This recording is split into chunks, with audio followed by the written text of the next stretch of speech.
আমন্ত্রণ জানাচ্ছি আমাদের নিয়মিত আয়োজন বিজনেস আওয়ারে ব্যবসা বাণিজ্য আর অর্থনীতির খবর নিয়ে। রবি থেকে বৃহস্পতিবার দুপুর 1টায় প্রচারিত হচ্ছে এই অনুষ্ঠান। আয়োজনে থাকছে দেশ বিদেশের ব্যবসা বাণিজ্যের সবশেষ খবর ও খবরের বিশ্লেষণ, এছাড়াও শেয়ার বাজার ও মুদ্রা বাজারের আপডেট সহ জানাবো আন্তর্জাতিক বাণিজ্যের হালচাল। আজ পুরো সময় জুড়ে আপনাদের সাথে আছি আমি হোসাইন শাহাদাত। নিম্নবিত্ত পরিবারের জন্য কম দামে বিশেষ কৃষি পণ্য ও এমএস কার্যক্রম আর বাড়াচ্ছে না সরকার, জানিয়েছেন অর্থ উপদেষ্টা ডক্টর সালাউদ্দিন আহমেদ। সকালে ক্রয় সংক্রান্ত উপদেষ্টা পরিষদের বৈঠক শেষে একথা বলেন তিনি। মেসেজটা আপনারা জানেন, আমরা খুব ইমার্জেন্সি বেসিস এটা আমরা করেছিলাম। ওটা যদি স্পেশাল টাকাও দেওয়া হয়েছে, ওটা সাকসেসফুলি ওটা ইমপ্লিমেন্ট করা গেছে। ঢাকা, চিটাগাং এবং নানান জায়গায় প্রায় 8 লক্ষের বেশি লোক আমরা কাভার করেছি।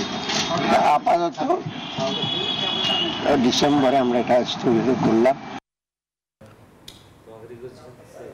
দর্শক, এ বিষয়ে আরো জানাতে সচিবালয় থেকে যুক্ত হচ্ছেন বিশেষ প্রতিনিধি শাহনাজ ইয়াসমিন। ইয়াসমিন, আপনি আমাকে শুনতে পাচ্ছেন কিনা? আপনি যদি শুনতে পেয়ে থাকেন তাহলে আপনার কাছে জানতে চাই যে এই যে সরকার আসলে এক এক করে সামাজিক সুরক্ষা কর্মসূচির থেকে সরে আসছে, বিশেষ করে আমরা এর আগে টিসিবি ট্রাক সেলের কার্যক্রম বন্ধ হয়েছে, যদিও সেখানে বলা হচ্ছে যে আসলে তালিকা সংশোধনের কাজ করার কারণেই সেটি করা হচ্ছে, এবং ওএমএস এর বন্ধ হয়ে যাওয়ার আসলে কারণ কি? মানে সরকার আসলে কি কারণে এখান থেকে সরে আসছে, যেখানে আসলে সাধারণ মানুষ এই মুহূর্তে মূল্যস্ফীতির চাপে রয়েছে, বেশ কষ্টে রয়েছে, সেখানে এই ধরনের সিদ্ধান্ত আসলে কেন নেওয়া হচ্ছে?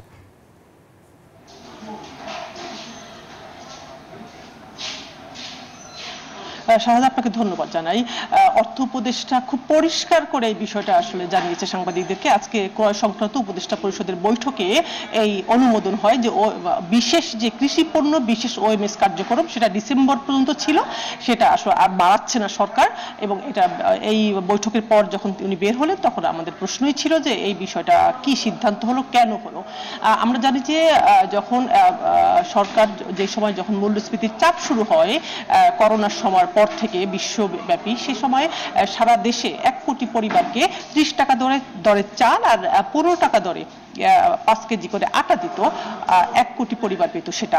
এবং এরপর যখন মূল্যস্ফীতির লাগাম কোনোভাবেই সরকার টানতে পারছিল না, সে সময় একেবারে নিম্নবিত্ত পরিবারের জন্য সারা দেশে 8 লাখ পরিবারকে দেয়া হতো কৃষি পণ্য, যেখানে থাকতো ডিম সহ সব ধরনের কাঁচা সবজি, শাক, যেটা আসলে একেবারে সাধারণ মানুষকে কিনে খেতে তাদের জন্য সহজ হতো। সেটার সময়সীমা ছিল এই ডিসেম্বর পর্যন্ত। এবং আজকে যে সিদ্ধান্তটা হলো এটা বাড়াচ্ছে না। এবং অর্থ উপদেষ্টা সালাউদ্দিন আহমেদ, তিনি নিজেও একজন অর্থনীতিবিদ, এবং উনি যখন বললেন যে আসলে একটি বিশেষ মুহূর্তে একটি বিশেষ প্রেক্ষাপটে সরকার সে সিদ্ধান্ত নিয়েছিল, এখন সেই প্রেক্ষাপট নাই। তার মানে প্রেক্ষাপট কি ভালো হয়েছে না খারাপ হয়েছে, এই প্রশ্ন যখন তাকে করা হলো, তিনি বললেন যে ট্রাকে করে যেই দরে শাকসবজি, ডিম সহ বিক্রি করা হতো বিভিন্ন কৃষি পণ্য, সেটা এখন সম্ভব না, খুবই কম দামে। তার মানে সরকার চাচ্ছে না এতটা কম দামে আর কৃষি পণ্য ট্রাকে করে বিক্রি করতে, কারণ আমরা জানি যে মূল্যস্ফীতির যে চাপ, বাজারে যে শাকসবজি বিক্রি হচ্ছে বেশি দামে, সরকার চাচ্ছে যে 8 লাখ পরিবার সেই টাকা দরে কিন্তু, কারণ সেখানে সরকারের বড় একটা ভর্তুকি দিতে হয়। এটার কারণে আসলে ওনার কথা পরিষ্কার হলো যে এটা বাড়ছে না। এবং একই সাথে তিনি যেটা বললেন যে আসলে আমরা আরেকটাও জানি, টিসিবি পণ্যের কথা যেটা আপনি বললেন যে 1 কোটি পরিবার পেত, সেখানে কার্ড সমস্যার কারণে এখন পাচ্ছে 63 লাখ পরিবার, সেখানেও কমে গেল, আর এটাও বন্ধ হলো। আসলে সরকার, আপনার যেটা প্রশ্ন ছিল যে সরকার আসলে কি প্রেক্ষাপট, কি পরিকল্পনা থেকে এটা করছে, আমরা জানি যে আসলে গত 5 আগস্টের পরে অর্থনৈতিকভাবে বড় একটা চাপে আছে অন্তর্বর্তী সরকার, নানা কারণে। গত 15 বছরের একই সরকার টানা থাকার কারণে ব্যাংক সহ অর্থনৈতিক খাত আসলে যেভাবে ভঙ্গুর হয়েছে, সেটার আসলে সেই ধস এখন সরকার বুঝতে পারছে, তাদের সেটাকে চ্যালেঞ্জ হিসাবে নিতে হচ্ছে। সে বিষয়টা সব জায়গায় পড়ছে, জিনিসপত্রের দামের উপরে পড়ছে, মানুষের সাধারণ জীবনযাপনের উপরে পড়ছে, ব্যাংক খাতে পড়ছে, মূল্যস্ফীতির চাপ সাধারণ মানুষকে সইতে হচ্ছে। এর মধ্যে আমরা আরেকটা বিষয়ও জানি যে ভ্যাটের কয়েকটি পণ্যের উপর ভ্যাট বাড়িয়েছে সরকার, সেটার লাগামও সাধারণ মানুষকে টানতে হচ্ছে, সাধারণ মানুষকে সেই চাপ মোকাবেলা করতে হচ্ছে। সেই প্রশ্ন কিন্তু অর্থ উপদেষ্টার কাছে ছিল। উনি আসলে খুব স্বাভাবিকভাবে বললেন যে যেই চাপ ভ্যাটের জন্য হয়েছে খুব বেশি চাপ না, এবং বাজেটে কিছু ভ্যাট উনি সামঞ্জস্য করবেন, সেই বিষয়টাও বললেন। সবকিছু মিলে সরকার যে অর্থনৈতিক চাপ মোকাবেলা করতে বিভিন্ন ধরনের পদক্ষেপ নিচ্ছেন সেটার অংশ হিসেবেই এই বিশেষ কৃষিপণ্য ওএমএস কার্যক্রমের 8 লাখ পরিবারের যে বন্ধ করলো সেটাই আমাদের কাছে পরিষ্কার হলো। আসলে দেখা যাবে আসলে পরবর্তীতে কি হয় কিভাবে। এবং উনি একটা কথা আবারও বললেন যে আমরা চাচ্ছি জিনিসপত্রের দাম কমাতে, বাজারে পণ্যের দাম যাতে স্বাভাবিকভাবে রাখা যায় সেটা কমাতে, কারণ সেটাই তাদের কাছে বড় ইস্যু। সেটার জন্য সরকার বিভিন্ন পদক্ষেপ নিচ্ছে। সার কেনার একটি সিদ্ধান্ত আজকে হয়েছে যাতে কৃষি উৎপাদন বন্ধ না হয়, কোনোভাবে সংকটে না পড়ে। সব মিলে সরকারও যেভাবে চেষ্টা করছে সংকট মোকাবেলায়, সাধারণ মানুষ সংকটের চাপেও পড়ছে। এই সব মিলেই হয়তো এই সিদ্ধান্তটা আসছে। শাহাদাত। জি, সরকার আসলে চেষ্টা করছে মূল্যস্ফীতি অর্থাৎ জিনিসপত্রের দাম কমাতে, যেটি অর্থ উপদেষ্টা বলছেন, কিন্তু তার প্রতিফলন আসলে আমরা বাজারে সেভাবে দেখছি না। এর মধ্যেও এই ধরনের আসলে সিদ্ধান্ত সাধারণ মানুষের উপর নিশ্চয়ই আরও চাপ বাড়াবে, সেখানে কোনো সন্দেহ নেই। আপনাকে অসংখ্য ধন্যবাদ ইয়াসমিন আমাদের সাথে যুক্ত হওয়ার জন্য। দর্শক, ওএমএস কার্যক্রমে কৃষি পণ্য যে বিক্রি সেটি বন্ধ করে দেওয়ার যেই ঘোষণা দিয়েছেন অর্থ উপদেষ্টা, সে বিষয়ে বিস্তারিত জানাচ্ছিলেন সহকর্মী শাহনাজ ইয়াসমিন। এতক্ষণ আমরা সচিবালয় থেকে তার সাথে যুক্ত ছিলাম। এবারে আমরা একটু চট্টগ্রাম থেকে ঘুরে আসতে চাই। সেখানে আমরা আসলে এই বিষয়টা নিয়ে আলোচনা করব। আমাদের সাথে একজন অতিথিও যুক্ত হয়েছেন। তবে তার আগে আমরা একটু চট্টগ্রাম থেকে ঘুরে আসতে চাই। সেখানে দুর্ঘটনা প্রতিরোধে চট্টগ্রামের শাহ আমানত বিমানবন্দরে চলছে ফায়ার সার্ভিসের মহড়া। সেখান থেকে যুক্ত হচ্ছেন সহকর্মী নয়ন বড়ুয়া জয়। আমরা একটু মহড়ার সবশেষ খবরাখবর জানতে চাই। জয়, আপনি আমাদেরকে এখানকার যে শাহ আমানত বিমানবন্দর, আমরা জানি খুবই গুরুত্বপূর্ণ একটি স্থাপনা, সেখানকার একটু খোঁজ খবর আমাদেরকে জানাবেন। মহড়ার এই মুহূর্তে সবশেষ পরিস্থিতি কি চলছে?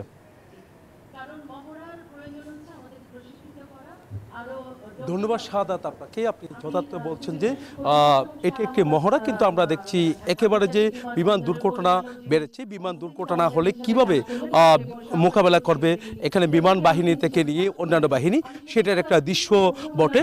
তো একটু আগে আমরা দেখছি একটি বিমানে যে রানওয়ে আছে চট্টগ্রাম শাহ আমানত বিমানবন্দরে, সেখানে কিন্তু আগুন লেগেছে। তো এমন ভয়াবহ আগুন যেখানে যাত্রী ছিল 40 জন যাত্রী ছিল এই বিমানে।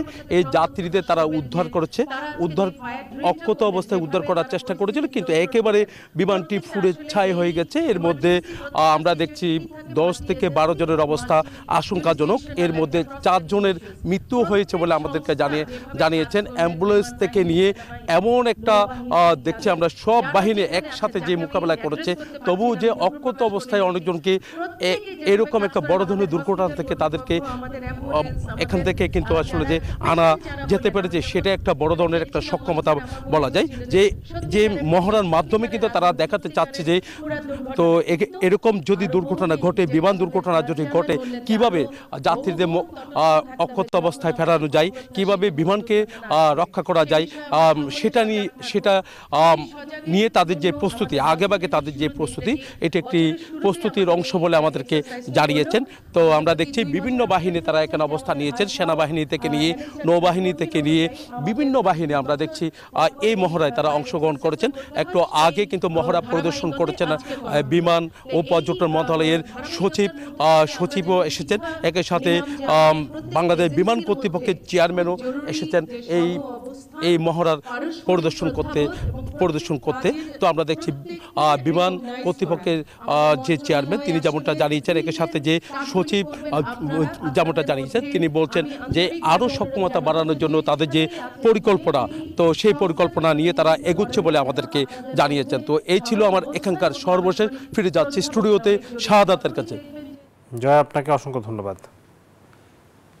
দর্শক, আমরা চট্টগ্রামে দেখছিলাম যে বিমান বাহিনীর মহড়া। এই মুহূর্তে আমরা চলে যেতে চাই আলোচনায়। আমরা আগেই বলছিলাম যে আমরা আসলে যে বিষয়টা নিয়ে কথা বলছিলাম, যে সামাজিক সুরক্ষা কর্মসূচির যে আওতা সেটি কিন্তু সংকুচিত হয়ে যাচ্ছে, এবং সেটি কেন সরকার এই ধরনের সিদ্ধান্ত নিচ্ছে, এই বিষয়টা নিয়ে আলোচনা করতে আমাদের সাথে যুক্ত হয়েছেন এম এস সিদ্দিকী, অর্থনীতিবিদ। আমরা যেতে চাই তার কাছে।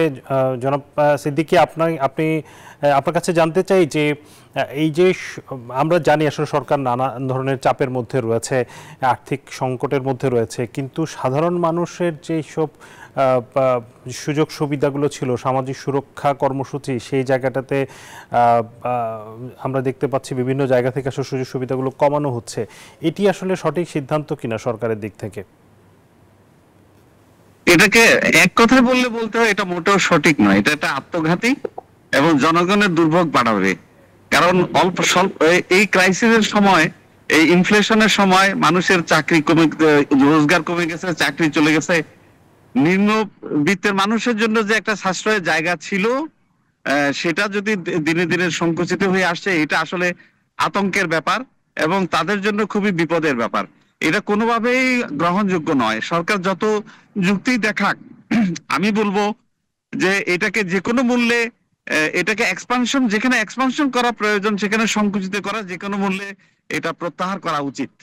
এবং না হলে জনগণের দুর্ভোগ আরো বেড়ে যাবে, মানুষ অসন্তুষ্ট হবে এই সরকারের প্রতি।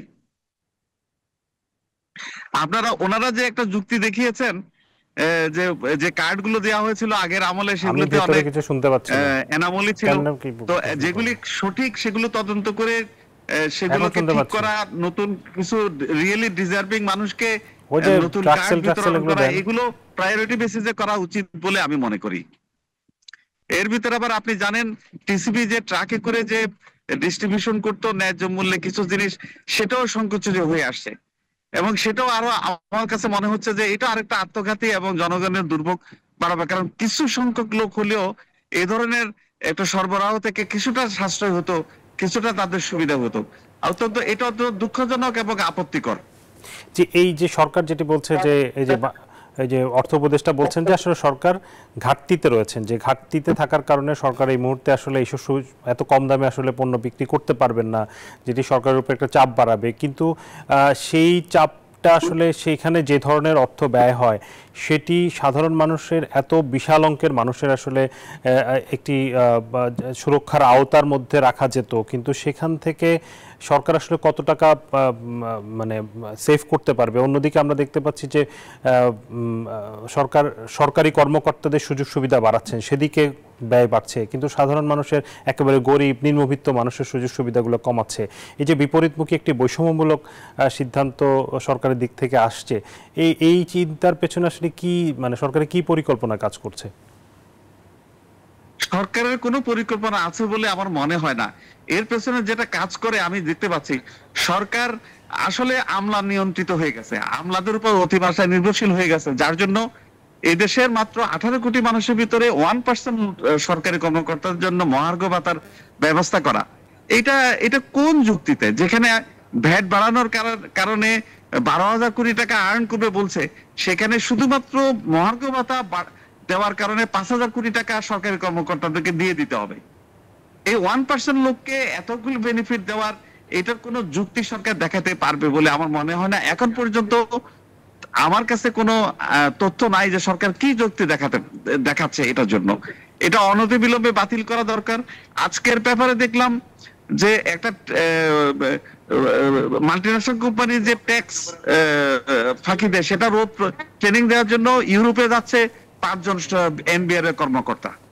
এটা আমি মনে করি এই ধরনের একটি কাজ আমাকে যদি বলা হয়, আমি এই সাবজেক্টে লেখালেখি করি, আমাকে যদি বলা হয় যে আপনি এদেরকে ট্রেনিং দিয়ে দেন, আমি ট্রেনিং দিয়ে দিতে পারবো। এটা কোনো কঠিন কাজ নয়। শুধুমাত্র এটার জন্য 5 জন কর্মকর্তাকে ইউরোপে পাঠানোর এই ব্যাপারটাকে আমি সম্পূর্ণভাবে প্রত্যাহার করার অনুরোধ করি। এইরকম অনেক অনুৎপাদনশীল খাতে অনেকগুলি অপ্রয়োজনীয় ডেভেলপমেন্ট প্রজেক্টে সরকার এখনো ফান্ড দিয়ে যাচ্ছে, সেগুলোকে অনতিবিলম্বে বাতিল করে এই ফান্ডগুলো এই দরিদ্র লোকের জন্য, সহযোগিতার জন্য এই টাকা প্রত্যাহার ট্রান্সফার করার ব্যাপারে সামান্যতম অসুবিধা হওয়ার কোনো কারণ নাই। কয় হাজার কোটি টাকা, কয় শত কোটি টাকা এই গরিব মানুষকে তারা সাবসিডি দিচ্ছে। এটাকে আমরা হিসাব করতে পারি না, সরকারকে হিসাব করতে পারি না। আমাদের হিসাবে বলে এটা কোনো খরচই না এই ধরনের একটা সরকারের জন্য। এই যে আপনি ভ্যাটের কথা বলছিলেন, প্রায় শতাধিক পণ্য এবং সেবার উপর ভ্যাট বাড়ানো হচ্ছে এবং সেই ভ্যাটগুলো সরাসরি এমন কিছু পণ্য আছে যেগুলো সাধারণ মানুষের বা নিম্ন মধ্যবিত্ত পরিবারের উপর চাপ তৈরি করবে। অন্যদিকে আপনি বলছেন যে মহার্ঘ ভাতা বাড়িয়ে প্রায় 7,500 কোটি টাকা সেখানে চলে যাচ্ছে, 12,500 কোটি টাকার যেই ভ্যাট থেকে বাড়তি আয়ের পরিকল্পনা করা হচ্ছে। এইটি এই যে এখন পর্যন্ত যতগুলো সিদ্ধান্ত আসছে আমরা দেখতে পাচ্ছি সবগুলো আসলে একেবারে নিম্নবিত্ত বা নিম্ন মধ্যবিত্ত পরিবারগুলোর উপরই আসলে চাপ তৈরি করছে। অন্যদিকে ভ্যাটের যে ফাঁকি বন্ধ করা, আওতা বাড়ানো, সেই জায়গাটাতে আমরা খুব একটা অগ্রগতি দেখতে পাচ্ছি না। এবং আগের সরকারের মতোই অনেকে বলছে যে বর্তমান সরকারও আসলে আগের সরকারের দেখানো পথেই চলছে। আপনিও কি সেটি মনে করেন কিনা? আমি তাই মনে করি। এবং আপনি বলছেন যে কিছু সংখ্যক এসেনশিয়াল ড্রাগ প্রোডাক্টের উপর ভ্যাট বসিয়েছে, এমনকি ওষুধের উপর, দোকান ক্ষুদ্র ক্ষুদ্র ব্যবসায়ীর উপরে ভ্যাট বাড়িয়েছেন এবং দোকানের উপরে। তাতে হচ্ছে কি, ইন জেনারেল বাংলাদেশে যত প্রোডাক্ট ওই দোকানের থ্রুতে, সে ব্যবসা প্রতিষ্ঠানের থ্রুতে বিক্রি হয়, সকলেরই জিনিসপত্রের দাম বেড়ে গেছে, সকল পণ্যের। সুতরাং এটা নির্দিষ্ট কোনো পণ্যের উপরে ভ্যাট বেড়েছে বলে যে কথা বলা হচ্ছে, এই কথা সঠিক নয়। আসলে বাংলাদেশে বিক্রি হয় যত কনজিউমার প্রোডাক্ট সবগুলোর দাম বেড়ে গেছে। এবং আমরা এখন দোকানে গেলেই ওরা বলছে যে আমাদের তো ভ্যাট বেড়ে গেছে, আমাদেরকে বেশি ভ্যাট দিতে হচ্ছে। আরো আশ্চর্য ব্যাপার হচ্ছে, যারা ভ্যাট দেয় না তারাও এই সুযোগে ভ্যাটের কথা বলে জিনিসপত্রের দাম বাড়িয়ে দিয়েছে। তার মানে আমাদের নির্দিষ্ট আয়ের কনজিউমারদের জন্য খুবই খারাপ অবস্থা। এটা অনতিবিলম্বে এটা অ্যাড্রেস করা দরকার। আমি মনে করি যে ওই ভ্যাটের আওতা বাড়িয়ে অথবা ডিরেক্ট ট্যাক্সের যে ইনকাম ট্যাক্সের বাড়িয়ে অন্য কোনো ভাবে নন ট্যাক্স রেভিনিউতে বাড়িয়ে কোনোভাবে এই টাকাটা আয় করুক, অথবা সরকার অপ্রয়োজনীয় খরচগুলো কমিয়ে দিক। আচ্ছা, খরচ কমানোর কথা বলছেন, কোনো বিকল্প আছে বলে মনে করি না। খরচ কমানোর কথা বলছেন জনাব সিদ্দিকী, কিন্তু সরকার যে এনবিআর কে শক্তিশালী করার কথা আপনারা বহু বছর ধরে বলে আসছিলেন, এবং ডিজিটালাইজ করা, যেটার কারণে আসলে রাজস্ব আদায়টা যাতে বাড়ানো যায়, আরো বেশি এফিশিয়েন্টলি বাড়ানো যায়, সেই জায়গাটাতে আপনি কি কোনো কার্যক্রম গত 6 মাসে দেখেছেন? গত 6 মাসে দেখিনি, বরং উল্টাটা দেখছি। সরকারের একটা আদেশ আছে, বিশেষ প্রয়োজন ছাড়া বিদেশে যাওয়া যাবে না, অথচ এই সরকারই এনবিআর এর কিছু লোককে ইউরোপে পাঠাচ্ছে ট্রেনিং দেওয়ার জন্য। যে ট্রেনিংটা একটা বই পড়লে পারা যায়। আমি একটু রাগ করে একটু আগে বললাম যে আমি নিজেই ওদেরকে ট্রেনিং দেবো, কারণ আমি এই সাবজেক্টে লেখালেখি করি। আমার কাছে ট্রেনিং নেওয়ার প্রয়োজন না। দয়া করে যে পদ্ধতিটা আছে, যেভাবে মাল্টিন্যাশনাল কোম্পানির ট্যাক্স ফাঁকি দেয়, সেগুলোকে যদি আমরা আইডেন্টিফাই করার জন্য কিছু থিওরিগুলি যদি পড়েন বইগুলো, তাহলেই হয়ে যায়। কোনো প্রয়োজন নাই বিদেশ সফরের। কেন 5টা কর্মকর্তাকে বিদেশে পাঠানো হচ্ছে? এটা কি অপ্রয়োজনীয় খরচ নয়? এই টাকাটাই তো অন্তত সাবসিডাইজ রেটে কিছু চাল ডাল গরিব লোকে সরবরাহ করতে পারে এই টাকা দিয়ে। কিন্তু রাজস্ব আদায় বাড়াতে আসলে এই মুহূর্তে কি করা দরকার এনবিআর কে? রাজস্ব আদায় বাড়ানো খুবই সম্ভব। আমরা বহুবার বলেছি, আপনাদের টিভিতেও বলেছি যে আপনারা যে ইনফরমাল সেক্টর থেকে ফর্মাল সেক্টরে নিয়ে আসেন বিভিন্ন ব্যবসা প্রতিষ্ঠানকে, তাহলে আপনারা ভ্যাট বাড়াইতে পারবেন। যেমন ধরেন, আমরা বলেছি ক্রেডিট কার্ড ব্যবহার করে, ক্রেডিট কার্ডটা ইনকাম ট্যাক্স ফাইলের সাথে সরাসরি সংযুক্ত নয়। যদি ইনকাম ট্যাক্সের ফাইল আপনি ক্রেডিট কার্ডের খরচটাকে বিবেচনায় নেন, অথবা জায়গা জমি বেচাকেনার টাকাটাকে সঠিকভাবে ট্যাক্স ইম্পোজ করে, তাহলে হাজার হাজার কোটি টাকা এডিশনাল ট্যাক্স আগামী 3 মাসে আর্ন করা সম্ভব সরকারের পক্ষে। কিন্তু সরকার তো সেই রাস্তায় হাঁটছে না। এটা কোনো it's not a big deal, এটা কোনো রকেট সায়েন্স না, এটা সবাই জানে, সরকারও জানেন, আমরাও জানি, কিন্তু সেই পদক্ষেপ না নিয়ে আমরা উল্টো পথে হাঁটি। আমরা দেখতে পাচ্ছি যে মূল্যস্ফীতির লাগাম টানার জন্য সরকার সুদের হার বাড়াচ্ছে, কিন্তু আমরা বাজারে আসলে সেই ধরনের কোনো মানে প্রতিফলন দেখছি না। আসলে মূল্যস্ফীতি বাজার নিয়ন্ত্রণের ক্ষেত্রে সরকারের ব্যর্থতার জায়গাটা কোথায় দেখেন আপনি?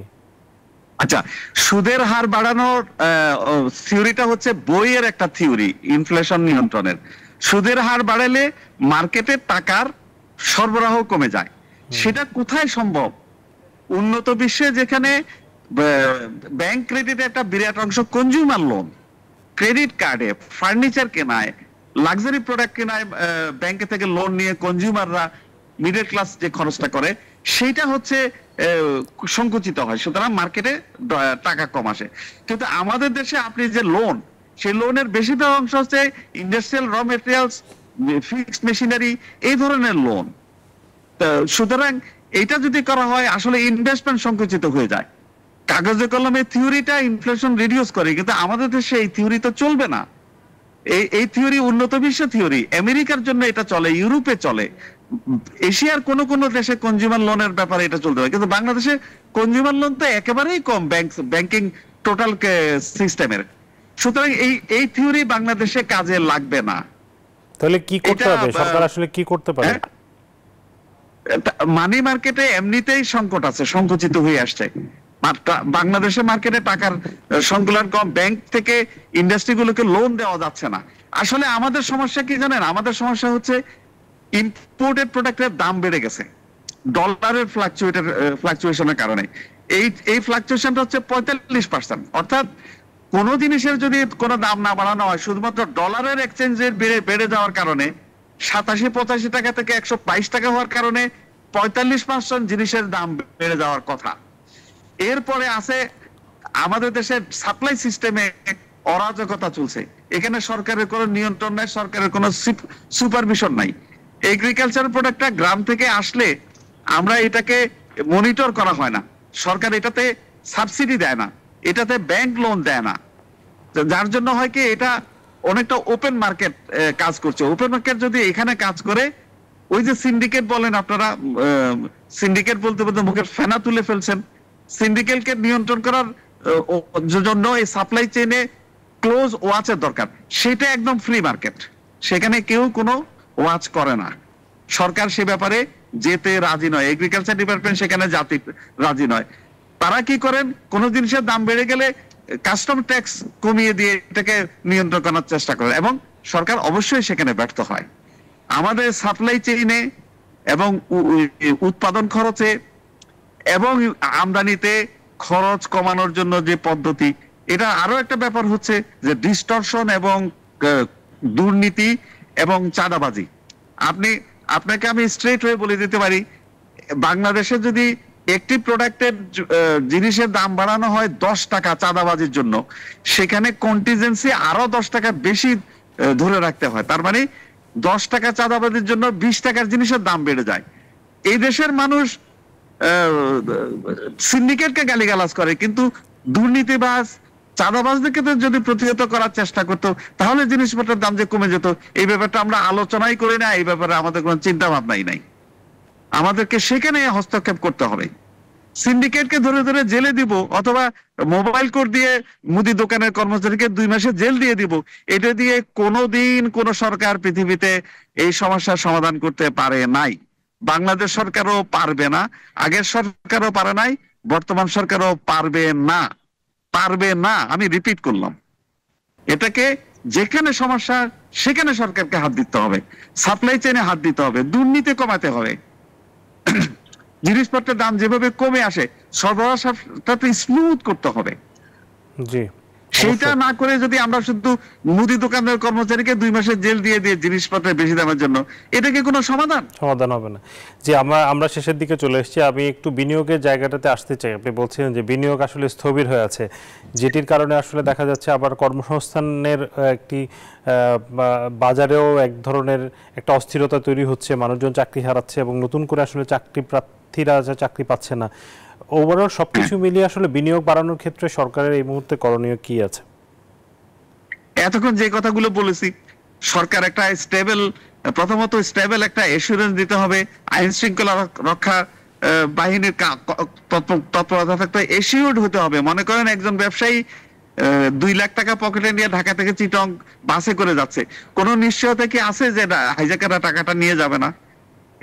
এই নিশ্চয়তা যদি থাকে, নিরাপদে একজন ব্যবসায়ী যে জিনিসপত্র কিনে আবার ঢাকায় ফিরে আসতে পারবে। আমি একটা এক্সাম্পল দিলাম। এই ধরনের কাজগুলো করতে পারছে না। বিনিয়োগ করতে হলে বিনিয়োগের রিটার্নটা আসবে, এই এসুরেন্স না পেলে কেউ বিনিয়োগ করতে চায় না। আমার জানা মতে যত ব্যবসায়ী আছে সবাই তাদের বিনিয়োগ পরিকল্পনাটাকে ডেফার করে দিয়েছে অনির্দিষ্টকালের জন্য। ওরা বলছে এই সরকার হয়তো পারবে না, পলিটিক্যাল গভর্নমেন্ট আসার পরে ওরা বসবে, 6 মাস ওদেরকে আমরা দেখবো, দেখার পরে যদি বুঝি হ্যাঁ সরকার নিশ্চিত এই ধরনের এসুরেন্স দিচ্ছে, ইনভেস্টমেন্ট করার মতো অ্যাটমসফিয়ার তৈরি করেছে, তখন তারা ইনভেস্টমেন্ট করবে। আপনি গুলি করেও মোবাইল কোড দিয়ে কেউকে বাধ্য করতে পারবেন না বিনিয়োগ করার জন্য, এটা কোনোদিনও সম্ভব হয় নাই। জি, অসংখ্য ধন্যবাদ। Law and order system improve করতে হবে, ব্যবসায় ইজি করতে হবে, দুর্নীতি কমাতে হবে, ব্যবসায়ের খরচ কমাতে হবে। জি অবশ্যই, নিশ্চয়ই আইন শৃঙ্খলা পরিস্থিতি আসলে উন্নতি করতে হবে এবং আসলে ব্যবসায়ীদের আস্থার মধ্যে আনতে হবে। নিশ্চয়ই আপনাকে, জি আপনাকে অসংখ্য ধন্যবাদ জনাব সিদ্দিকী আমাদেরকে সময় দেওয়ার জন্য। আপনাকেও ধন্যবাদ। জি, দর্শক, আমরা অর্থনীতি নানা বিষয় নিয়ে কথা বলছিলাম, আমাদের সাথে যুক্ত ছিলেন অর্থনীতিবিদ এস.এম. সিদ্দিকী। স্বাস্থ্য সুরক্ষা নিশ্চিতে তামাকের উপর কার্যকর কর আরোপের চেয়ে তামাক বন্ধের পদক্ষেপ বেশি গুরুত্ব দেওয়া উচিত মন্তব্য করেছেন মৎস্য ও প্রাণী সম্পদ উপদেষ্টা ফরিদা আক্তার। তিনি বলেছেন, তামাক নিয়ন্ত্রণে কর বসানো একটি পদ্ধতি মাত্র, পূর্ণ সমাধান নয়। মঙ্গলবার বিশ্ব সাহিত্য কেন্দ্রে একটি সেমিনারে এসব কথা বলেন তিনি। জনস্বাস্থ্য সুরক্ষায় সিগারেটে কার্যকর কর আরোপের প্রস্তাবনা শীর্ষক এই সেমিনারের আয়োজন করা হয়। খুচরা সিগারেট বিক্রি বন্ধ এবং বিক্রেতাদের লাইসেন্স নিশ্চিতের আহ্বান জানান উপদেষ্টা।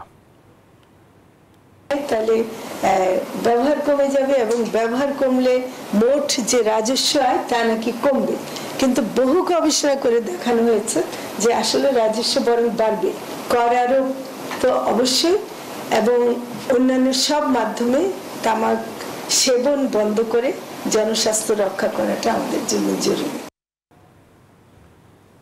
ফার্নিচার শিল্পে $5 বিলিয়ন রপ্তানি সক্ষমতা রয়েছে বাংলাদেশের। সেক্ষেত্রে বন্ড সুবিধা সহ সব সুযোগ নিশ্চিত করতে হবে সরকারকে, এমন তাগিদ দিয়েছেন খাত সংশ্লিষ্টরা। একই সাথে বিভিন্ন দেশের সাথে মুক্ত বাণিজ্য চুক্তির উপর জোর দেন তারা। তবে বাণিজ্য উপদেষ্টা বলছেন, ফার্নিচার শিল্পের বিকাশে অধিক প্রয়োজন বিনিয়োগ। বিশ্ববাজার ধরতে মানসম্মত ফার্নিচার উৎপাদনের উপরও জোর দেন তিনি। জাতীয় অর্থনীতিতে গুরুত্বপূর্ণ ভূমিকা রেখে চলেছে ফার্নিচার শিল্প। বর্তমানে যার বার্ষিক বাজার প্রায় 30,000 কোটি টাকা, কর্মসংস্থান প্রায় 25 লাখ মানুষের।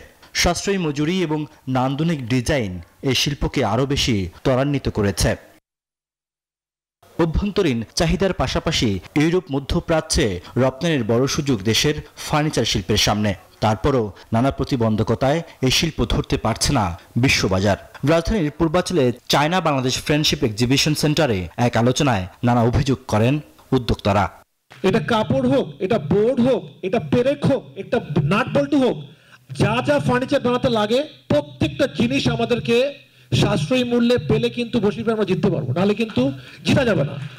সংশ্লিষ্টরা বলছেন, বন্ড সুবিধা সহ সব সুযোগ নিশ্চিত করা গেলে $5 বিলিয়ন রপ্তানি করার সক্ষমতা রয়েছে। একই সাথে বিভিন্ন দেশের সঙ্গে মুক্ত বাণিজ্য চুক্তির উপর জোর দেন বক্তারা। এবং যেহেতু অসংখ্য মানুষের বাংলাদেশের কর্মসংস্থানের দরকার আছে, আমি মনে করি ফার্নিচার ইন্ডাস্ট্রি এমন একটা ইন্ডাস্ট্রি যে ইন্ডাস্ট্রির বদলতে কিন্তু মানুষের লক্ষ লক্ষ মানুষের কিন্তু কর্মসংস্থান সৃষ্টি হতে পারে। আজকে আমাদের দরকার হলো bond free import. Bond free ইম্পোর্টের মধ্যে যদি আমি পাই ডিউটি ফ্রি ইম্পোর্ট আমাদের দরকার। যেহেতু most of the raw materials আমরা বিদেশ থেকে আনতে পারি, সেটা ইম্পোর্টটা আমরা কিভাবে সহজে করতে পারি এবং আমাদের প্রিপেয়ারনেসটা কিন্তু এখনই আমাদেরকে নিতে হবে। কারণ তবে বাণিজ্য উপদেষ্টা বলেন, বন্ড সুবিধা সব ক্ষেত্রে ইতিবাচক ফল দেয় না। সেক্ষেত্রে রপ্তানি বাড়াতে আরো বেশি পরিমাণে বিনিয়োগের পরামর্শ দেন তিনি। এবং আমরা জানি যে এই বন্ডের কারণে বা এই দেশে গার্মেন্টস শিল্পে ব্যাপক প্রসার ঘটেছে, কিন্তু এই বন্ডের কারণেই দেশে অনেক শিল্প এখন গড়ে উঠছে না। এই বন্ডের যে অ্যাবিউজ করা, এটাকে বন্ধ করতে হবে। আমরা প্রয়োজনীয় সংস্কারের মাধ্যমে, প্রয়োজনীয় গ্যারান্টি ক্লজের মাধ্যমে বন্ড বাস্তবায়ন করা উচিত বলে আমি মনে করি। But only bond will not solve your problem. রপ্তানির প্রসার ও প্রণোদনামূলক কর্মকাণ্ডকে বেগবান করতে এবছর প্রোডাক্ট অব দ্য ইয়ার হিসাবে ফার্নিচারকে বর্ষপণ্য ঘোষণা করা হয়েছে। রিয়াদ সুমন, নিউজ 24, ঢাকা। বন্ধ সরকারি পাটকলগুলোকে সারের গুদাম হিসেবে ব্যবহার করবে সরকার, জানিয়েছেন কৃষি সচিব মোহাম্মদ এমদাদুল্লাহ মিয়া। সোমবার প্রেস ইনস্টিটিউটে কৃষি সাংবাদিক প্রশিক্ষণ কর্মশালায় কথা বলেন তিনি। এ সময় তিনি আরও বলেন, দেশে প্রতি বছর 20 থেকে 22,000 কোটি টাকার সার আমদানি করলেও এখন পর্যন্ত কোনো সরকারি গুদাম নেই। এতে সংরক্ষণের অভাবে সঠিক সময়ে সার বিতরণ করা সম্ভব হচ্ছে না, যার নেতিবাচক প্রভাব পড়ছে কৃষি খাতে। এসব সমস্যা নিয়ে সরকার নতুন করে পরিকল্পনা নিচ্ছে বলে জানান তিনি।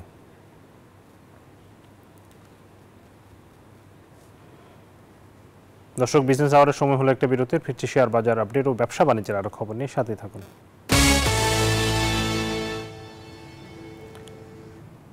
বিরতির পর আবারও স্বাগত জানাচ্ছি বিজনেস আওয়ারে। এবারে জানাবো শেয়ার বাজারের খবর।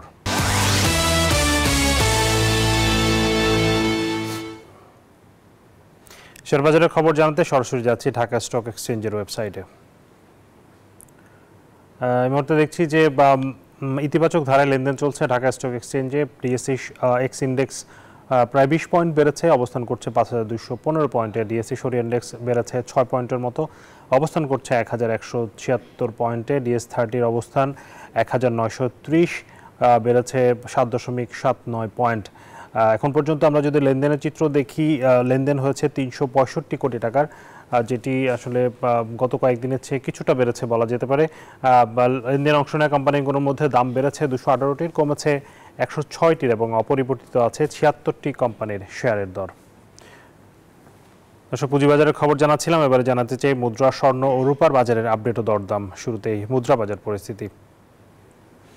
মুদ্রা বিনিময় মূল্য এই মুহূর্তে আমরা দেখতে পাচ্ছি মার্কিন ডলার কেনা হচ্ছে 121 টাকায়, বিক্রি করা হচ্ছে 122 টাকা। ইউরো 126 টাকায় কিনে 131 টাকায় বিক্রি হচ্ছে। পাউন্ডের কেনা দর 150, বিক্রয় 155। চীনা ইউয়ান 15 টাকা 50 পয়সা কিনে 17 টাকা 30 পয়সা বিক্রি করা হচ্ছে। সৌদি রিয়ালের কেনা দর 32 টাকা 50 পয়সা, বিক্রয় 33 টাকা 30 পয়সা। ভারতীয় রুপি কেনা হচ্ছে 1 টাকা 35 পয়সা, বিক্রয় 1 টাকা 45 পয়সা। রূপা স্বর্ণের দরদাম জানাতে চাই। 22 ক্যারেট স্বর্ণ এই মুহূর্তে বিক্রি হচ্ছে প্রতি ভরি 1,40,000 টাকা প্রায়। 21 ক্যারেটের দাম পড়ছে 1,33,000 টাকার কিছু বেশি। 18 ক্যারেট সোনার দাম 1,14,086 টাকা প্রতি ভরি এবং সনাতন স্বর্ণ বিক্রি হচ্ছে 93,674 টাকা। রূপার দরদাম জানাবো। 22 ক্যারেট রূপা প্রতি ভরির দাম 2,578 টাকা। 21 ক্যারেটের দাম পড়ছে প্রায় 2,500 টাকা। 18 ক্যারেটের রূপার দাম প্রতি ভরি 2,111 টাকা এবং সনাতন রূপা 1,586 টাকায় পাওয়া যাচ্ছে। দর্শক, বিজনেস আওয়ারে সময় হলো আরও একটি বিরতির, ফিরছি একটু পর, সাথেই থাকুন। আবারও স্বাগত জানাচ্ছি বিজনেস আওয়ারে। বিভিন্ন রকম শাকসবজি অর্থাৎ শীতকালীন শাকসবজিতে ভরপুর বাজার, সরবরাহ বেশি থাকায় সবজির মূল্য রয়েছে ক্রেতাদের ক্রয় ক্ষমতার মধ্যে। এ বিষয়ে আরও জানাতে সরাসরি চলে যাচ্ছি বগুড়ায়। সেখানে আমাদের সহকর্মী আব্দুল সালাম বাবু আমাদেরকে জানাবেন আসলে খবরাখবর শীতকালীন শাকসবজির।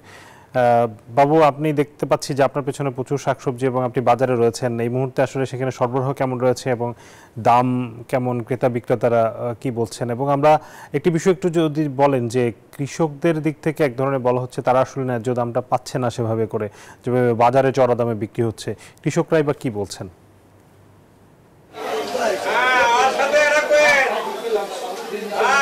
শাহাদত, আপনার কথা ঠিক। কৃষকরা বলছে তারা ন্যায্য দাম পাচ্ছে না, বিশেষ করে মূলা এবং ফুলকপির যে দামে। বিশেষ করে ফুলকপির দামটা গেল 20 দিন ধরেই কমে গেছে। এই মুহূর্তে ফুলকপি বিক্রি হচ্ছে 5 থেকে 60 টাকা কেজি, বা সর্বোচ্চ ভালো যেটা সেটা 8 টাকা কেজি পাইকারি বাজারে, এবং সেটা খুচরা বাজারে 5 থেকে 10 টাকা পিস হিসেবে বিক্রি হচ্ছে। পাশাপাশি মূলা বিক্রি হচ্ছে 5 টাকা কেজি, আর কখনো সেটা 8 টাকা কেজি। তো শীতকালীন সবজির ভরা মৌসুম এখন, মূলত মার্চ মাসের 15 তারিখ পর্যন্ত এই মৌসুম চলবে। এবং কৃষি বিভাগের সাথে আমরা কথা বলেছি যে কেন ফুলকপি বা মূলার দাম কম পাচ্ছে চাষিরা। তারা বলছে যে একই জমিতে একই সাথে কৃষকরা যে একই ধরনের ফসল চাষ করছে এবং সেই ফসলগুলো বাজারে প্রচুর পরিমাণে আসার কারণে কিন্তু দামটা কমে যাচ্ছে। তবে ফুলকপি এবং মূলা ছাড়া অন্যান্য যে সবজি তার দামটা কিন্তু মোটামুটি কৃষকরা পাচ্ছে। এই মুহূর্তে বগুড়ার বাজারে বাঁধাকপি 10 থেকে 15 টাকা পিস, সিম রয়েছে 20 থেকে 25 টাকা কেজি, গাজর 30 টাকা কেজি, বেগুন 20 টাকা থেকে 40 টাকা কেজি, পেঁপে 20 থেকে 25 টাকা কেজি, মিষ্টি লাউ আমরা দেখেছি 20 থেকে 25 টাকা কেজিতে বিক্রি হচ্ছে। এবং অন্যান্য যে সবজি রয়েছে সেই সবজিগুলোর দাম কিন্তু মোটামুটি রয়েছে। পাশাপাশি করলা এসেছে বাজারে, করলার দাম কিন্তু 50 থেকে 60 টাকা কেজি। চলতি মৌসুমে বগুড়া জেলায় 13,500 হেক্টর জমিতে সবজি চাষাবাদ হয়েছে, যেখান থেকে 3.25 লাখ মেট্রিক টন সবজি পাবে চাষিরা। বগুড়া জেলায় প্রতি বছরই চাষিরা সবজি চাষাবাদ করে থাকে এবং দুই মৌসুমেই কিন্তু সবজি চাষ হয়, শীতকালীন মৌসুম, গ্রীষ্মকালীন মৌসুম, দুই মৌসুমেই 20,000 হেক্টরের বেশি জমিতে সবজি চাষ হয়, যার কারণে বগুড়ার উৎপাদিত সবজি জেলার চাহিদা মিটিয়ে সারা দেশেই যাচ্ছে। তবে দাম কমে গেলে চাহিদা অনেকটা কমে যায় বলে জানিয়েছেন বিক্রেতারা। বিশেষ করে ফুলকপি এবং মূলার চাহিদাটা অনেকটা কমে গেছে বগুড়ার বাজারে। আগামী 7 দিনের মধ্যে হয়তোবা ফুলকপি এবং মূলার দামটা আর একটু বাড়তে পারে। ইতিমধ্যে কিন্তু গাজর এসেছে বাজারে, গাজরে ভরপুর রয়েছে বাজার, মিষ্টি কুমড়ো, তারপরে লাউ, বিভিন্ন জাতের বেগুন, সিম, বাঁধাকপি, পটল এইসব রয়েছে। এবং আরেকটা বিষয় জানিয়ে রাখি যে বগুড়ায় আলুর দাম অনেকটাই কমে গেছে। এই মুহূর্তে আলু 20 থেকে 25 টাকা কেজিতে বিক্রি হচ্ছে। এখন কিন্তু আলুর সিজন শুরু হয়েছে, যেটাকে কৃষি বিভাগ বলছে যে আগাম জাতের আলু। আর সিজনাল যে আলুটা সেটা কিন্তু ফেব্রুয়ারি মাসের মাঝামাঝি সময় থেকে বগুড়ার বাজারে পাওয়া যাবে। সব মিলিয়ে চাষিদের বক্তব্য যে তারা ফুলকপি এবং মূলাতে দাম পাচ্ছে না এবং অনেকেই কিন্তু জমি থেকে ফুলকপি উঠাচ্ছে না, যার কারণে চাষিরা অনেকটা হতাশ হয়ে পড়ছে। সে কারণে কৃষি বিভাগ বলছে যে একই জমিতে একই সাথে একই ধরনের ফসল চাষাবাদ না করে বিভিন্ন জাতের ফসল চাষাবাদে তারা আহ্বান জানাচ্ছেন এবং বিভিন্ন ধরনের ফসল চাষাবাদ করলে তারা কিন্তু ভালো দাম পাবে। তো এই মুহূর্তে শীতকালীন সবজিতে ভরপুর বগুড়ার বাজার, একদম ক্রেতাদের নাগালের মধ্যে দাম রয়েছে, তার কারণে স্বস্তি বিরাজ করছে তাদের মাঝে। এই ছিল বগুড়াতে সর্বশেষ। ফিরে যাবে স্টুডিওতে। বাবু, আপনাকে ধন্যবাদ। দর্শক, শীতকালীন শাকসবজির খবরাখবর জানাচ্ছিলেন সহকর্মী আব্দুস সালাম বাবু। এবার বিশ্ব বাণিজ্যের খবর।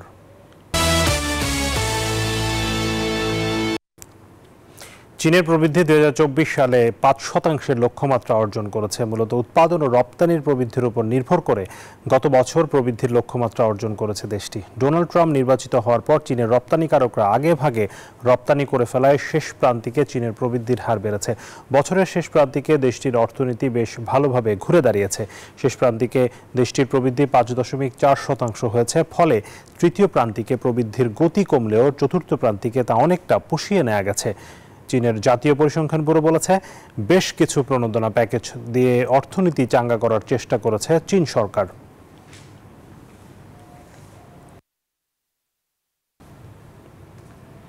দর্শক, এই ছিল বিজনেস আওয়ারের আজকের আয়োজনের সাথে থাকার জন্য ধন্যবাদ সবাইকে।